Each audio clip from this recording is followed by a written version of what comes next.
Hey, what's going on, everybody? This is SMOKEYV and Big Red coming to you just like we promised. We have the UGA Tennessee preview and then our predictions separated. Big Red, how you doing today, man? Doing good. Welcome to this special edition of our show. We don't ever come live here. We're not going live. We're actually doing this. Pre-recorded.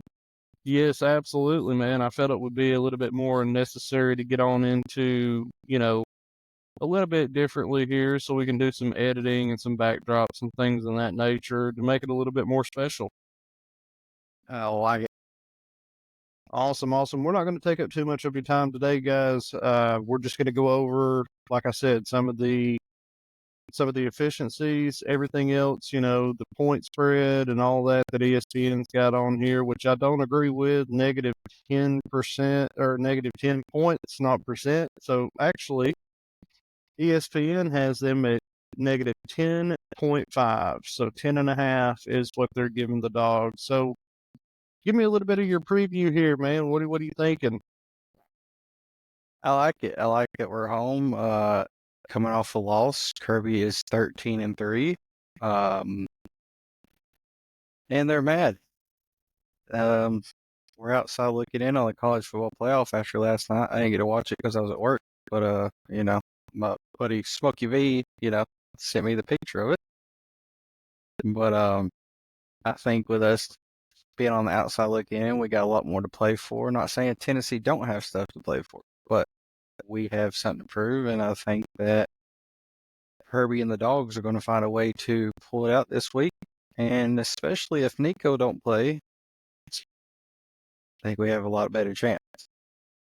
So Yeah, I think so too, man.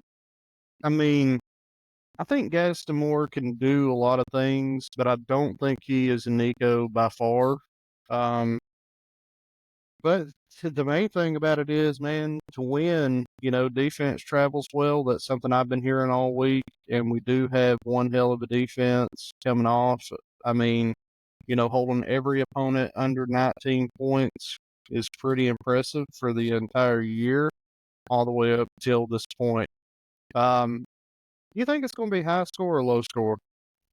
I think it's going to be a low scoring game. I don't see a lot of scoring. I'd see us more being I think our defense will step up this week after the crappy performance against Ole Miss last week. They have something to prove this week. So I like kind of coming off a loss going into this game because the Dogs, whenever they come off a loss, they play harder for some reason. I guess because they have a lot more to prove. Yeah, that could be said for sure, man. I mean, I think that that's definitely something to kind of put into perspective. One thing I will say is that, there's a lot of chatter about, who's going where and who's doing what. And yeah, man, I don't know. I think if Nico plays, we'll win this thing.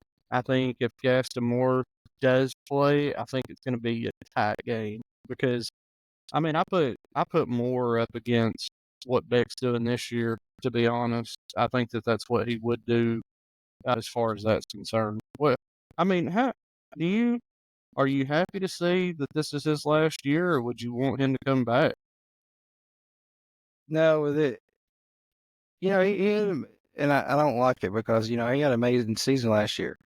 But it's like they've said, if we still had Brock Bowers and Todd or McConkey, I mean, those are his two go-to receivers, and he lost them. And then Young, he has that whole whatever's going on with him with the court and everything. And Bell stepped up sometimes. Our other wide receivers, Major and Smith, has stepped up sometimes. It's a hit and miss with us this year because our wide receivers show up some games and they don't show up. But Parsons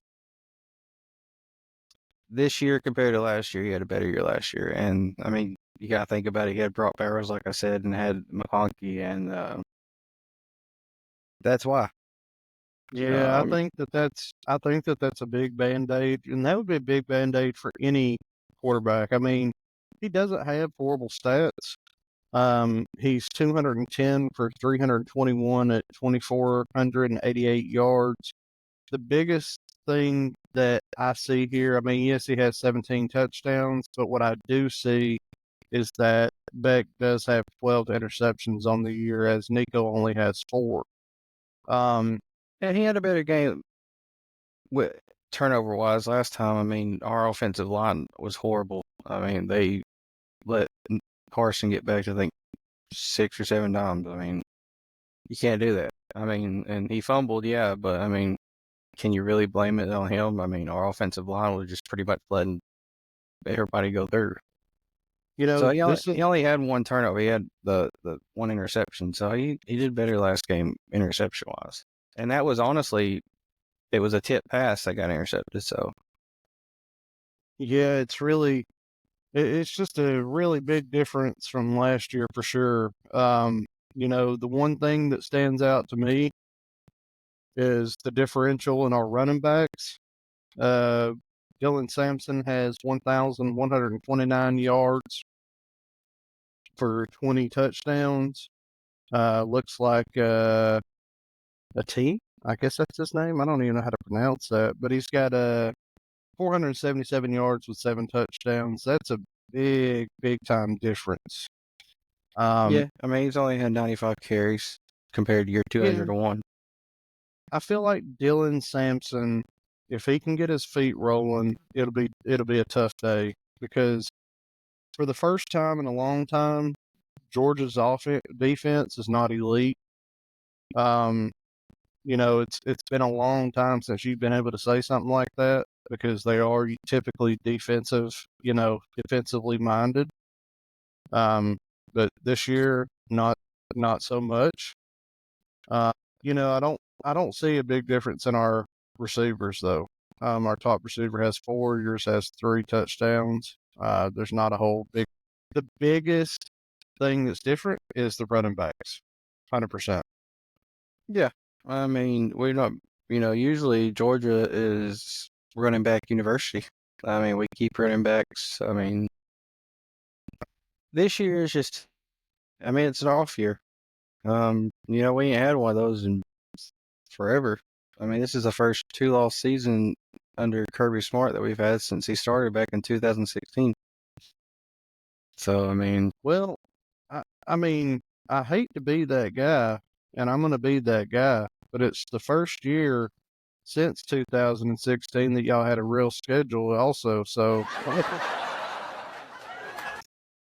but well, yeah, I mean, what hey, listen, you guys have not played top teams in a while, and we have the and number one strength of schedule this year. well, yeah, this year, but from 2016 to 2023, you've had a lot of cupcakes, Yeah, I mean, we've made a lot. Tennessee our, you know,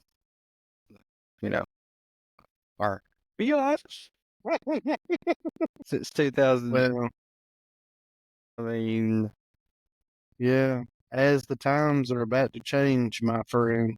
I don't think so. I think what's going to help us too, us being at home, and it's hard to play at Sanford Stadium. I mean, under the lights, it's going to be a good game. Just the thing is My like prediction is 28-17 dog. we were supposed to wait till the end, but thank you. I Yeah, don't that know. works. Go ahead. Yeah, no, it's all good. But yeah, I mean, look, dude, Tennessee is leading the pack right now with Texas A&M and Texas in a 3-way tie. That is going to be broken this weekend with Texas, or not next weekend. Texas and Texas A&M playing. I believe it's next week, or it might be the last week. I don't remember that. It's It's the not what last this is week. about.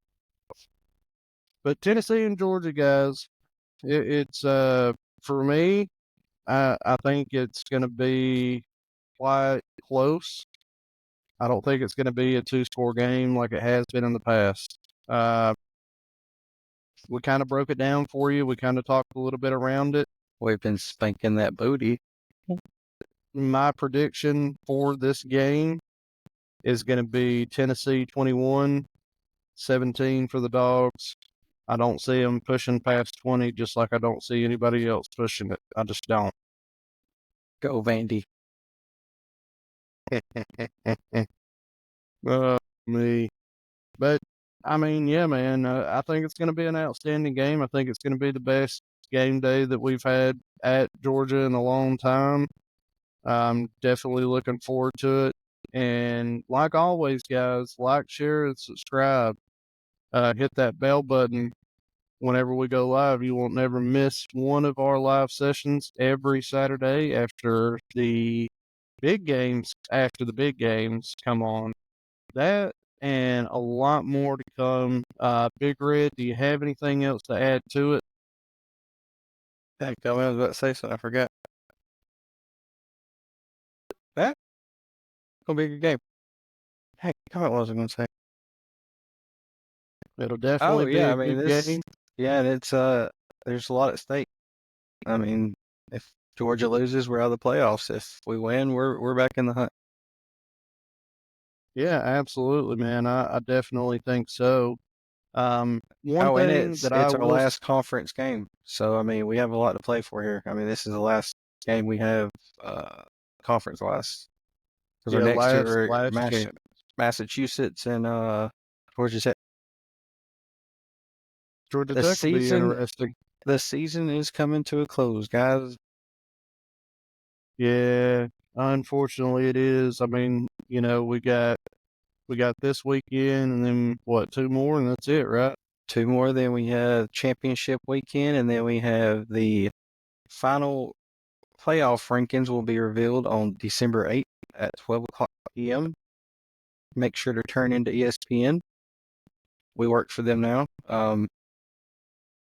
They hired us on last week. Yeah, So December the 8th is going to be who is in the playoffs. it is going to be who is in the playoffs.